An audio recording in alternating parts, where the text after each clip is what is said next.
সমাজ কল্যাণ ও সমাজ শিক্ষা দপ্তরের উদ্যোগে রাজ্যে প্রথমবারের মতো সরকারি উদ্যোগে এলজিবিটিদের নিয়ে সেমিনার অনুষ্ঠিত হয় মঙ্গলবার। রাজধানীর রবীন্দ্র শতবার্ষিকী ভবনে আয়োজিত অনুষ্ঠানে উপস্থিত ছিলেন দপ্তরের সচিব তাপস রায়, অধিকর্তা টিচি ওয়েলফেয়ার বোর্ডের সদস্য স্নেহা গুপ্তা রায় সহ আরও অনেকে। অনুষ্ঠানে রাজ্যের ট্রান্সজেন্ডারদের দাবি দেওয়া এবং সমাজে তাদের বেঁচে থাকার অধিকার সহ নানান বিষয়ে আলোচনা হয়।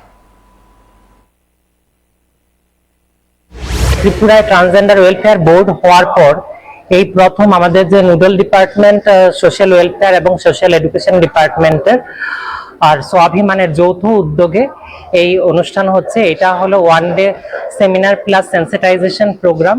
পিজি প্রজেক্টে ট্রান্সজেন্ডারদের কি কি সুযোগ সুবিধা দেওয়া হচ্ছে এবং পিজি অ্যাক্টে কি বলা হয়েছে, কিভাবে কি করতে হবে।